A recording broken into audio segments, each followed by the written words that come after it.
പ്രായപൂർത്തിയാകാത്ത വിദ്യാർത്ഥിനിയെ ശാരീരിക പീഡനത്തിനിരയാക്കിയ സംഭവത്തിൽ ട്യൂഷൻ സെന്റർ ഉടമയെ ആളൂർ പോലീസ് പിടികൂടി.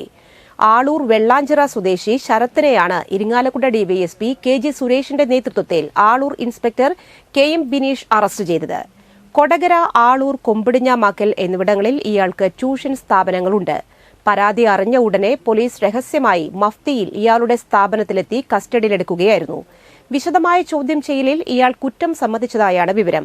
ട്യൂഷൻ സ്ഥാപനത്തിൽ വന്നുള്ള പരിചയത്തിൽ ഇയാൾ പെൺകുട്ടിയുമായി ഇൻസ്റ്റഗ്രാം, വാട്സ്ആപ്പ് വഴി സൌഹൃദം സ്ഥാപിക്കുകയും സ്ഥാപനത്തിൽ വെച്ച് പെൺകുട്ടിയുടെ ഫോട്ടോസ് എടുത്ത് ഭീഷണിപ്പെടുത്തുകയും 2021 മുതൽ പലതവണ ശാരീരികമായി ഉപദ്രവിച്ച ഇയാൾ നഗ്ന ഫോട്ടോ ഉൾപ്പെടെ പെൺകുട്ടിയുടെ സുഹൃത്തുക്കൾക്ക് അയച്ചതായും പരാതിയുണ്ടെന്ന് പോലീസ് പറഞ്ഞു. ഇതോടെ മാനസിക സമ്മർദ്ദത്തിലായ പെൺകുട്ടി മാതാവുമൊത്ത് ഇരിങ്ങാലക്കുട ഡിവൈഎസ്പി കെ.ജി. സുരേഷിനെ സമീപിച്ച് പരാതി നൽകുകയായിരുന്നു. പ്രതിയെ റിമാൻഡ് ചെയ്തു.